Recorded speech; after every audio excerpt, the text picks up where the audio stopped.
왜 네가 나를 알지 못하느냐? 나를 본 자는 아버지를 보았거늘 어찌하여 아버지를 보이라 하느냐?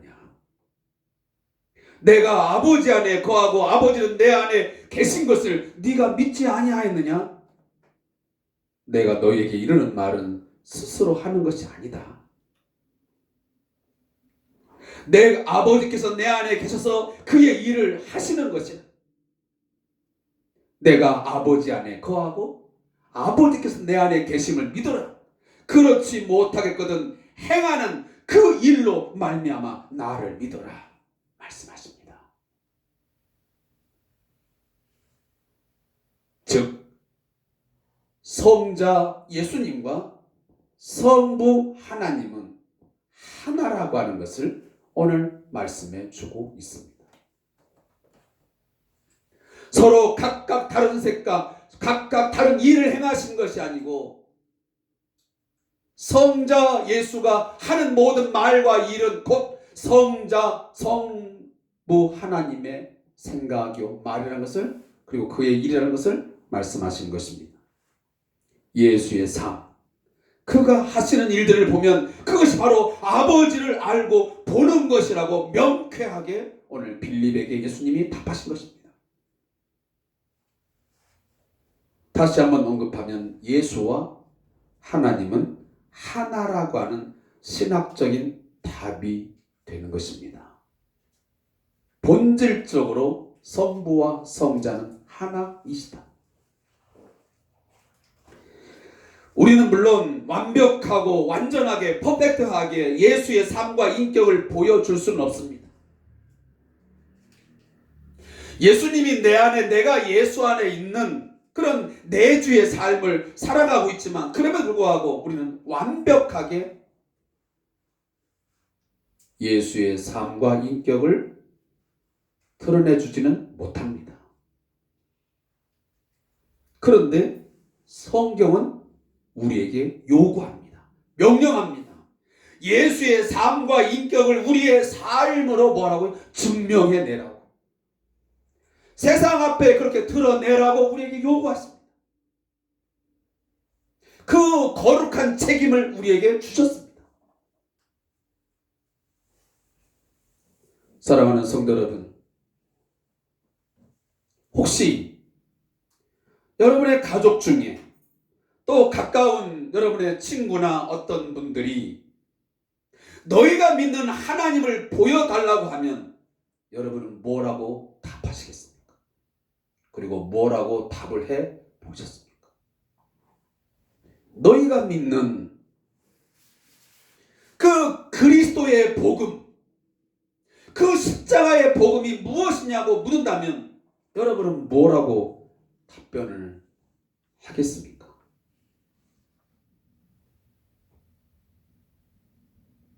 내가 살아가며 행하는 것을 보면 하나님을 알게 되고 하나님을 본 것이나 다름없다고 말할 수 있습니까? 너희들 내가 말하고 내가 하는 일들을 보면 그것이 하나님을 알게 되는 것이고 하나님을 본 것이나 다름없어, 이렇게 말할 수 있느냐라는 것입니다. 내 삶의 모습들을 보게 되면 그리스도의 복음의 내용이 무엇인지를, 그 복음의 가치, 그 복음이 담고 있는 그 능력이 무엇인지를 너희는 알게 될 거야 라고 답할 만큼 그렇게 삶을 살아가고 있느냐 하는 질문을 제가 이 아침에 좀 무겁게 던지는 것입니다. 미국 뉴욕에 리디머 장로교회를 설립한 팀 켈러 목사님이 계십니다. 이 팀 켈러 목사님은 지금도 우리 한국교회에 아주 지대한 영향력을 미치고 있습니다. 이분의 책도 많이 번역되어서 나와 있습니다. 그 책 중에 복음과 삶이라는 스터디 가이드 책의 일부를 제가 서평에서 따온 글입니다. 마음을 중독시키는 우상에서 예수로, 종교 대 비종교의 삶에서 복음의 삶으로, 교회 출석에 만족하는 삶에서 진정한 공동체의 삶으로, 나만의 신앙생활에서 전도자의 삶으로, 돈을 벌기 위한 삶에서 직장 속에 복음을 심는 삶으로, 타인에게 무관심한 삶에서 선한 사마리아인의 삶으로, 이 땅에 안주하는 삶에서 새 하늘을 사모하는 삶으로, 은혜의 복음, 십자가의 복음으로 우리의 삶의 모든 것을 바꾸라 라고 하는 내용이 담겨져 있습니다.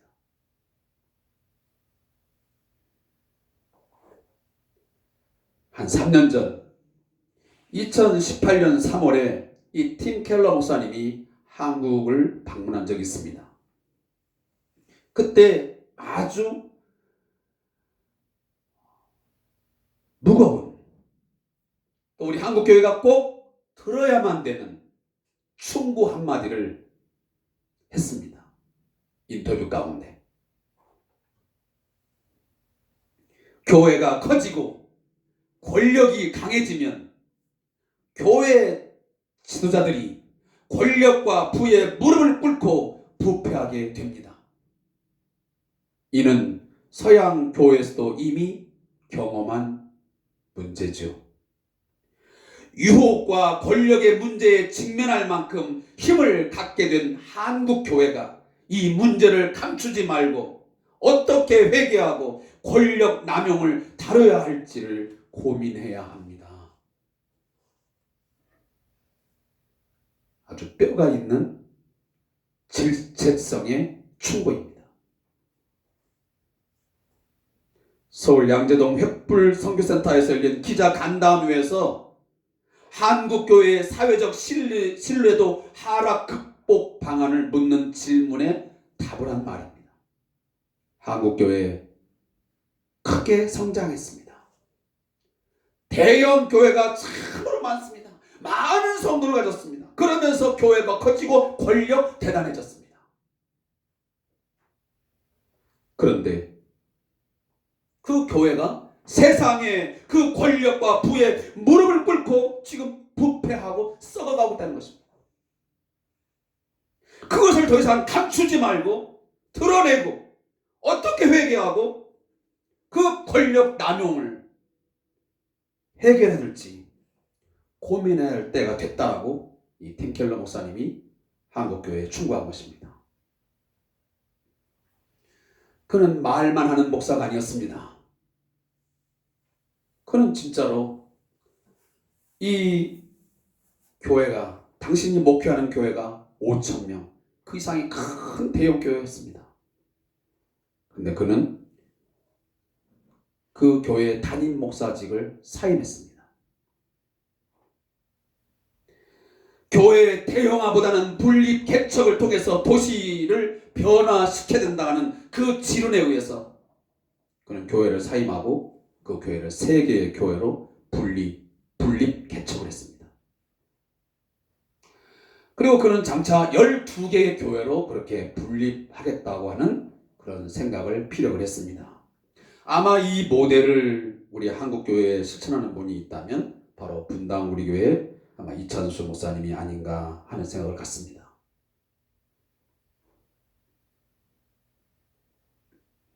사랑하는 성도 여러분, 우리는 예수님이 전한 이 하나님 나라의 복음으로 무엇이 얼마나 바뀌었는지를 여러분 깊이 있게 한번 생각해보고 고민해봐야 됩니다.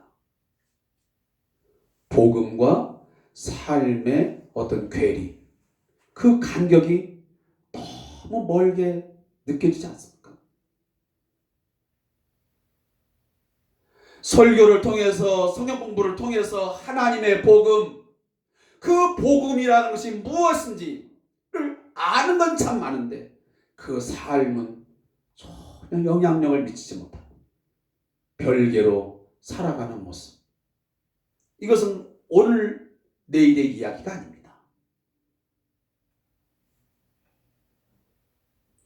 이 시간 우리는 한국교회의 자화상을 말씀 앞에서, 그리고 내 자신의 어떤 삶의 모습들을 말씀 앞에서 정직하고 솔직하게 성찰하고 고백해야 합니다.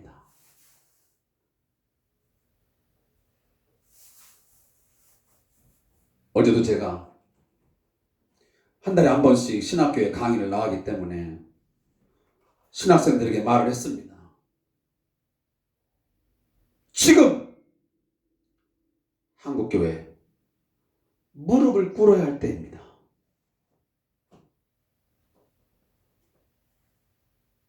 코로나19라고 하는 그 단어를 떠올리면서 그것 때문에 위축되고 그것 때문에 다른 방안을 찾는 그것보다는 더 중요한 것은 지금 우리 교회는 무릎을 꿇어야 할 때입니다. 오늘 본문에 오직 너희는 그리스도의 복음에 합당하게 생활하라는 명령과 권면에 우리가 순종하고 살아가고 있는가?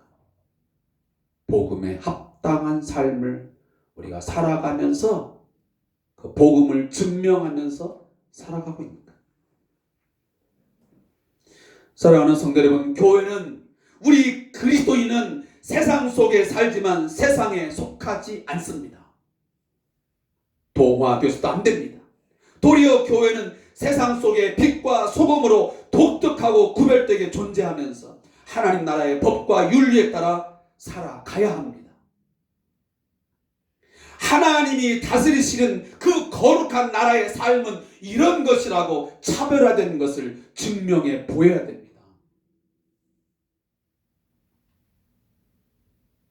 거룩, 세상과의 구별됨, 차별화됨을 보여주어야 된단 말이에요. 카도시.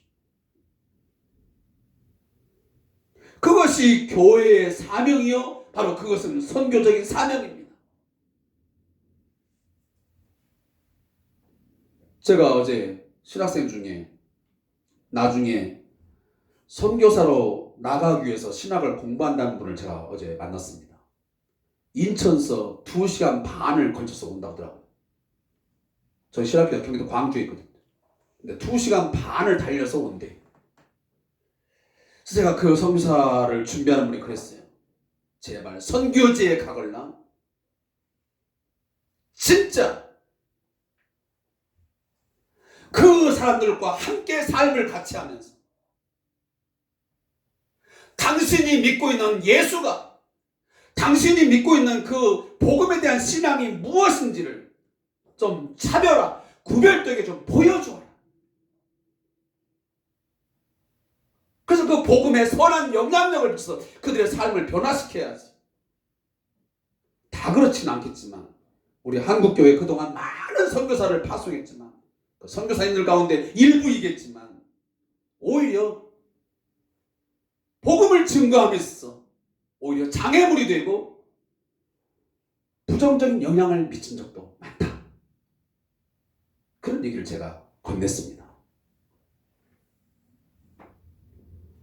복음, 굿뉴스라고 하는 이 복음은 바로 십자가입니다. 예수의 십자가의 죽으심과 부활이 복음의 핵심 내용입니다. 그 복음의 정신과 가치관 속에는 뭐가 있습니까? 복음 안에는 최고의 사랑이 담겨 있습니다. 우리 인간이 가져야 할 최고의 가치인 그 사랑의 가치가 어떤 것인지, 그 사랑은 어떻게 해야 되는지를 담고 있는 것이 복음입니다.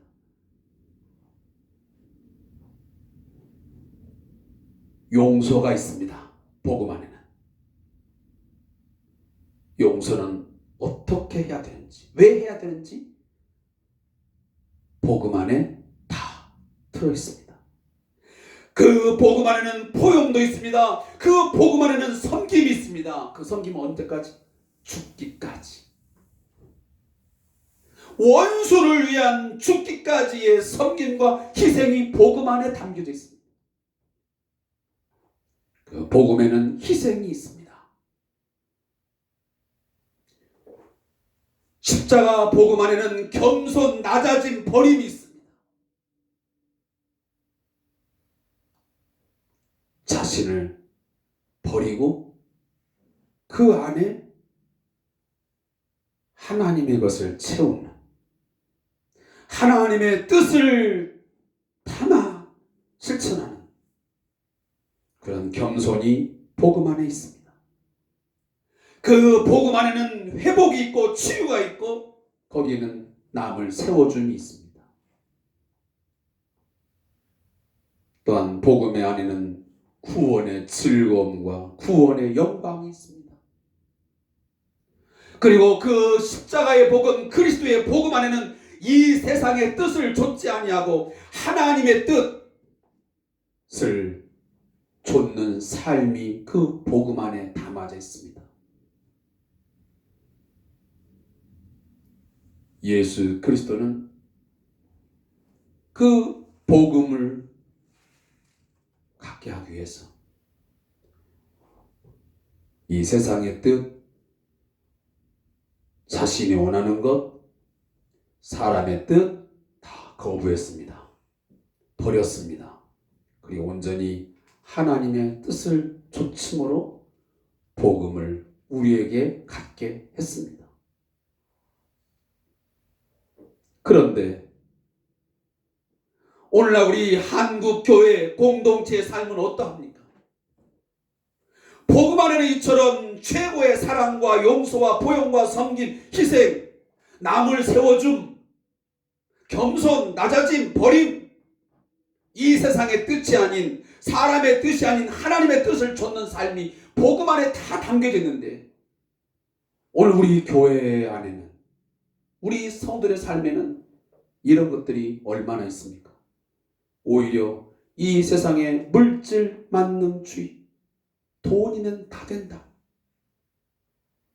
출세 지향주의, 쾌락주의, 한탕주의, 기회주의, 과학만능주의, 기복주의, 인본주의 가치와 정신, 그 모든 문화가 우리의 삶의 중심에 자리를 차지하고 있습니다.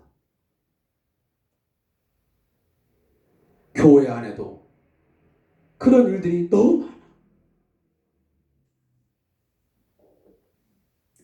오늘 본문에서 사도 바울은 빌립보라고 하는 지역의 특수한 상황을 사용하여서 바로 이 교회 공동체, 성도의 정체성과 삶을 강하게 어필하고 있습니다. 27절을 함께 읽어보겠습니다. 20절 말씀입니다. 시작. 오직 너희는 그리스도의 복음에 합당하게 생활하라. 이는 내가 너희에게 가보나 떠나 있으나 너희가 한 마음으로서 한 뜻으로 복음의 신앙을 위하여 협력하는 것과 같습니다. 여기 보면 군사적, 정치적, 그리고 운동 경기의 용어가 사용되고 있습니다. 먼저 여기 생활하라 라고 하는 이 번역된 헬라 말은 폴리테우 에스타이라는 말입니다. 그리고 바울은 이미 3장 뒤에 보면, 빌립보서 3장 20절에 보면 거기 시민권이라는 말 나오죠. 그 시민권이 바로 폴리테우마라는 헬라어 단어입니다. 두 단어는 모두 이 폴리라고 하는 어간을 가지고 있습니다. 이 폴리라는 뜻이 뭐냐면 바로 도시라는 말입니다. 폴리, 도시. 따라서 폴리테우 에스타이라는 말은 결국 도시 시민의 의무를 다하는 것, 또는 도시 공동체의 삶을 걸맞게 꾸려가라라는 뜻입니다.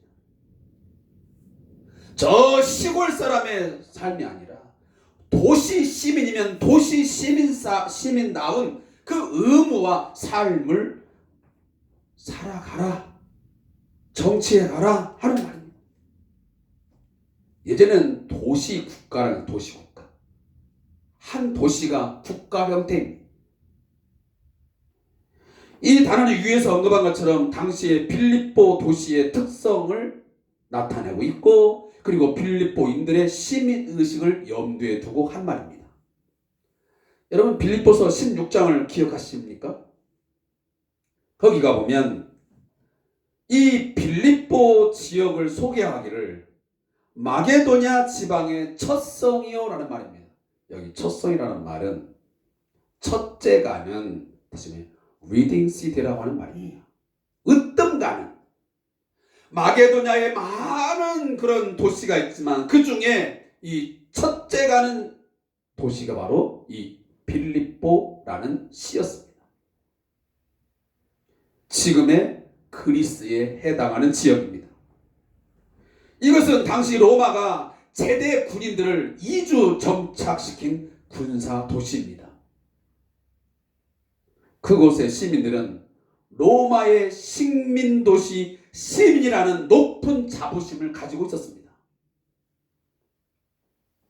자신들의 도시가 트라게라고 하는 야만 민족과 접한 곳이지만 자신들은 그 문명국 로마 제국의 시민들로서 주위의 야만인들에게 높은 문명을 보여주어야 한다는 자부심과 우월의식이 대단했습니다. 내가 마게도냐라고 하는 이 지역에 빌립보시에 살고 있지만 그 바로 경계하고 있는 지역이 어디냐면 바로 트라게라고 하는 야만 민족이 살고 있는 곳입니다. 그런데 너희와 우리가 거리는 가깝게 접하고 있지만 너희하고 나하고는 달라. 너희들은 야만 민족이지만 우리는 그래도 문명국, 세계를 주름잡는 번영하는 그 로마 제국의 시민권을 가진 자들이야 라고 하는 그런 자부심이 대단했습니다. 이것을 어떻게 쉽게 이해할 수 있냐면 우리나라 안에서도요, 우리나라보다 선진국에 속한 사람들, 그들은 우리 이 한반도, 이 남한 땅에 살면서도 자신의 국가에 대한 자부심, 자긍심 엄청납니다. 특히 미국 사람들, 저도 평택이라는 곳에 이렇게 살고 있지만 평택에 가보면 많은 미군들이 또 미국인들을 만나게 됩니다. 그들이 갖는 미국의 시민권에 대한 자부심과 자긍심은 엄청납니다. 늘 당당합니다. 높은 자부심을 갖고 자기들 나름대로의 삶을 만들면서 이 땅에서 삶을 살아가고 있습니다. 어디 하나 기죽지 않습니다. 나는 대한민국이라는 땅에 살고 있지만 나는 저 세계의 최대 강국이라고 하는 미국의 시민권을 가진 나는 그런 사람이야 하면서 프라이드를 굉장히 강하게 갖습니다. 우월의식이 높은 거지. 그렇기 때문에 우리나라에서도 그 미국의 시민권 하나 얻기 위해서 가서 원정 출산도 하고 이 방법 저 방법 찾는 거 아니겠습니까? 그 시민권을 가진 것이 얼마나 큰 힘을 갖게 되고 그의 삶을 지배하는지 알기 때문에 그 선진국의 그 시민권 하나에 그렇게 목을 매는 거예요. 이러한 배경을 사용해서 사도 바울은 교회가 세상에 대하여 어떠한 의식을 갖고 살며 무엇을 해야 되는지를 설명한 것입니다. 교회는 이 세상 속에 살아가고 있지만, 땅을 밟고 살고 있지만 하나님 나라의 백성, 위대하고 강하신 하나님의 그 백성 된 거기에 대한 자부심을 갖고 살아야 된다. 이 세상의 에토스, 이 세상의 성격이나 관습, 문화 대신 하나님 나라의 법과 윤리에 따라 살아가야 한다. 그래서 그리스도의 복음에 합당하게 살아야 된다 라고 말한 것입니다. 우리들이 하나님 나라의 백성됨의 그 됨됨이를 우리의 삶으로 증명하면서 합당하게 살아야 된다고 오늘 사도 바울이 빌립보 교회 성들에게 말씀하고 있는 것입니다.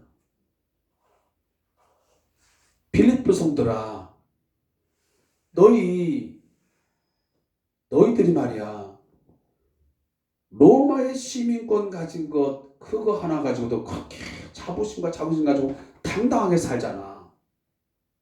그런데 너희들도 당연히 하나님 나라의 백성이면, 하나님 나라의 시민권을 가진 자이면 가진 자답게 어울리게 살아야지. 교회는 이 세상을, 다시 말하면 속세를 떠나서 과거 불교처럼 산속으로 들어가서 존재하거나 살아가는 게 아닙니다. 간혹 사이비 집단들이 자신들의 어떤 삶을 만들기 위해서 저 산속으로 어떤 특정한 장소에 몰려서 사는데, 그건 복음적인 삶이 아닙니다. 물론 수도원 생활이나 기도원 생활이라고 하는 특수한 경우는 얼마 동안 있을 수 있겠지만, 그것이 모든 교회, 모든 성도의 보편적인 삶의 형태가 되어서는 안 됩니다. 우리는 세상에 살면서 복음의 정신과 그 복음이 제시하는 삶의 방법이 기준이 되어서 가정생활, 직장생활, 사업장에서의 삶을 살아가야 합니다.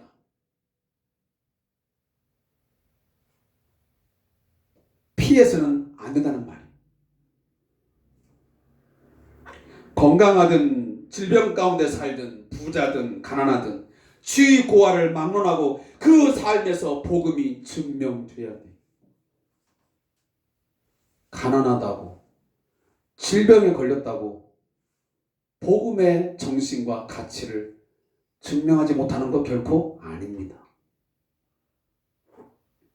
그런데 우리는 삶에서 세상의 탐심과 탐욕의 노예가 되어서 살다 보니 부패한 냄새가 악취가 납니다. 삶에서 복음이 증명되기는커녕 세속화된 모습이 증명되고 있습니다. 교회가 얼마나 부패했으며 성도들이 얼마나 지금 세속화되었는지를 지금 오늘 우리 이 21세기에 우리 한국교회가 성도들이 지금 증명해 보여주고 있어요. 우리가 행하는 것을 보면 하나님과 복음이 보이질 않고 마귀적이고 세상적이고 타락한 세상의 가치와 정신만 보일 뿐입니다. 너무 많이 보여요. 교회 공동체에 가보면, 목사를 만나보면, 교회 장로님이라고 하는데, 권사님이라고 하는데, 집사님이라고 하는데 만나보면 그의 마음과 생각과 그의 모든 말하는 것, 행동하는 것들 속에서 그리스도의 복음이 안 나타나. 십자가의 복음 안에 담겨져 있는, 아까 제가 말씀드린 것처럼 그런 겸손과 용서와 포용과 낮아진 비움 안 보여.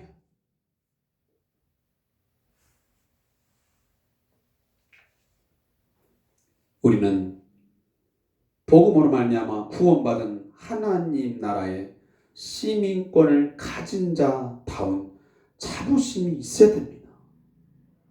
그런데 우리는 지금은 보면 자부심커녕 그저 하나님 앞에 예배한다고 하면서, 하나님을 신앙한다고 하면서, 하나님의 뜻을 준다고 말하면서도 우리는 끊임없이 세상이 추구하고 있는 돈 더 주세요, 돈 더 주세요, 출세하게 해주세요. 뭐 하려고? 말은 하나님 영광을 위해서요, 이웃을 섬기기 위해서요, 말은 하죠. 그러나 실상 들여다보면 아니, 다 자신의 아성 쌓기에 급급해. 더 화려하고 더 많은 것을 가져서 자기 의를 드러내고 싶고 자기의 삶을 더 빛나게 하고 싶은 그 세상적인 욕망, 욕심이 가득 차 있어요.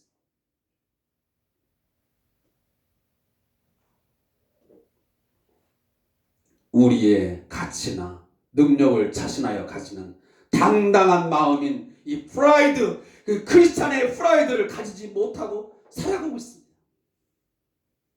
내가 믿고 있는 예수, 내가 오늘도 신앙하고 있는 이 그리스도의 복음이 얼마나 가치가 있고 얼마나 큰 능력을 갖고 있는지를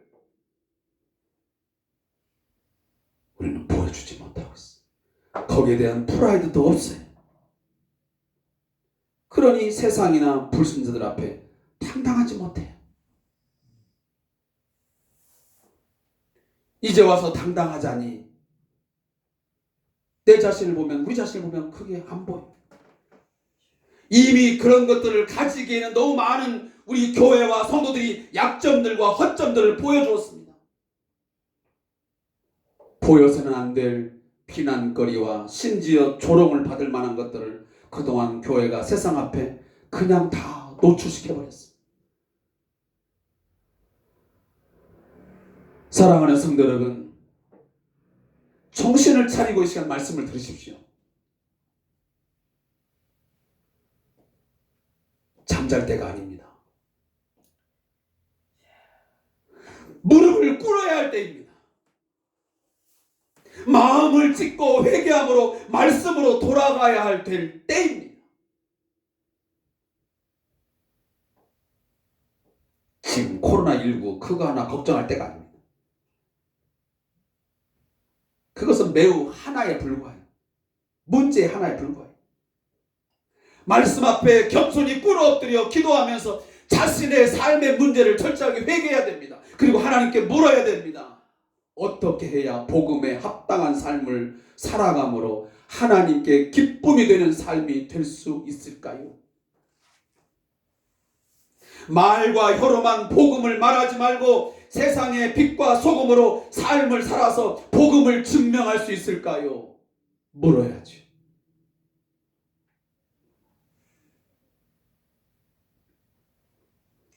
제가 저도 신학교에서 그런 얘기 했어요. 요즘 목사님들, 저는 직장생활 하다 보니까 그렇게 하지 못해서 참 안타까운데 내가 왜 목사가 되었는지, 내가 오늘도 교회 공동체 속에서 복음을 전파하고 있는데, 이 설교를 하고 있는데 왜 설교를 해야 되는지를, 이 시대에 무엇을 설교해야 되는지를 깊게 물어보십시오. 그 답을 얻지 못하면 2박 3일 금식하며 엎드려서라도 답을 얻지 못하면 일어서면 안 됩니다.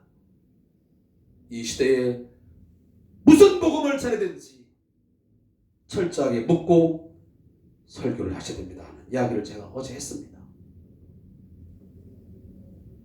이 세상에 왜 복음이 절대적으로 필요한지, 복음이 갖는 그 능력과 필요성을 우리의 삶으로 증명할 때가 바로 지금입니다.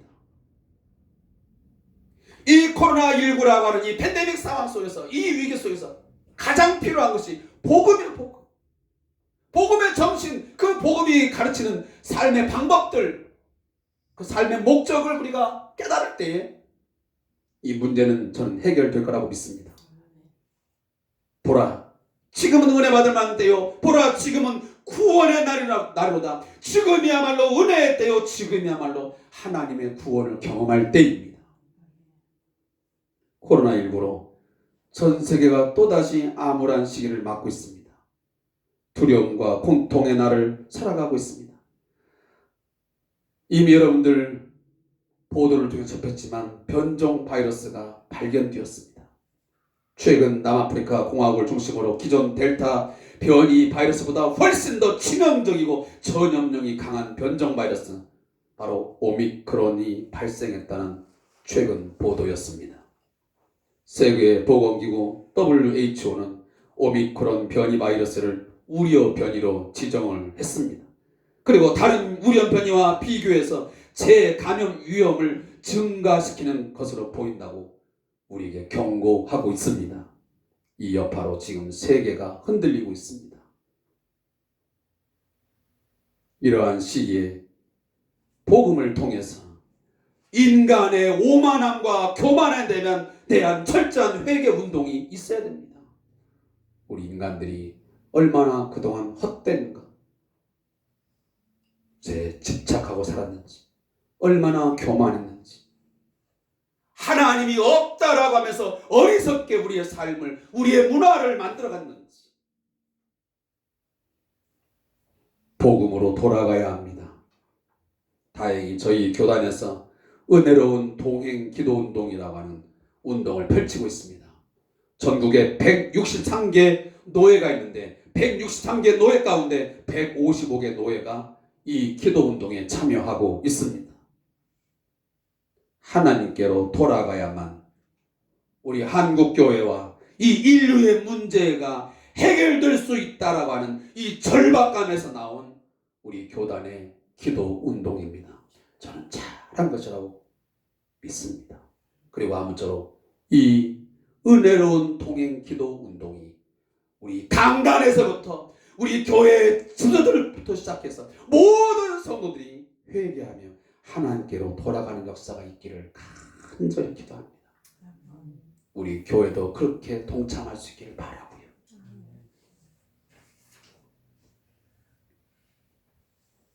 나머지에 대한 이야기는 다음 주에서 연결하도록 하겠습니다. 함께 기도하겠습니다.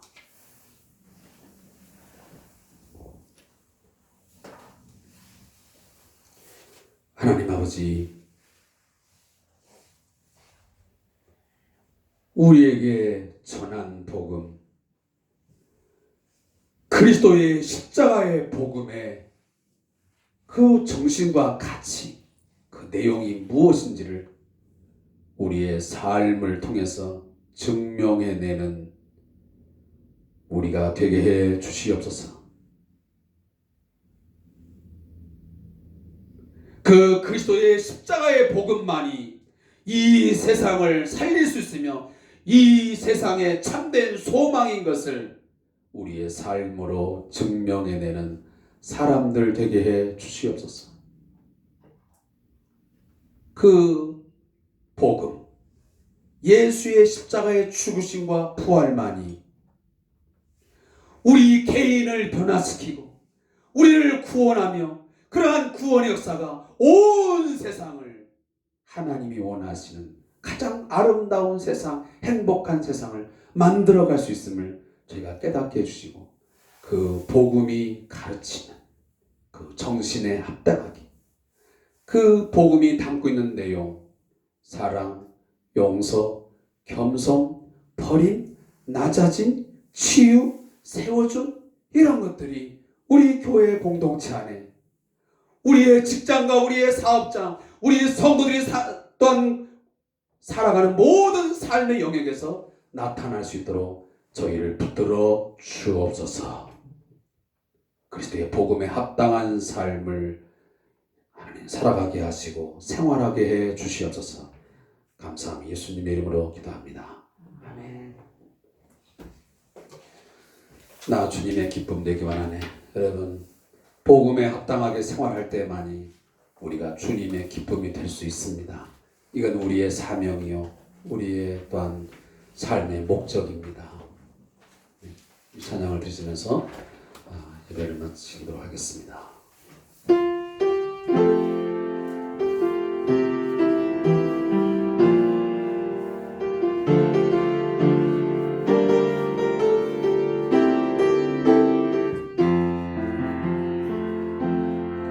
나 주님의 기쁨 되기 원하네.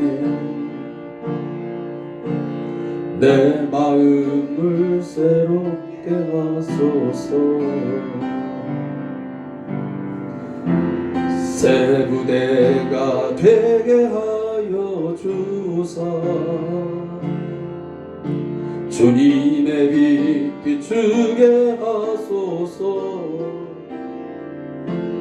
내가 원하는 한 가지, 주님의 기쁨이 되는 것. 내가 원하는 한 가지, 주님의 기쁨이 되는 것. 겸손히 내 마음 드립니다.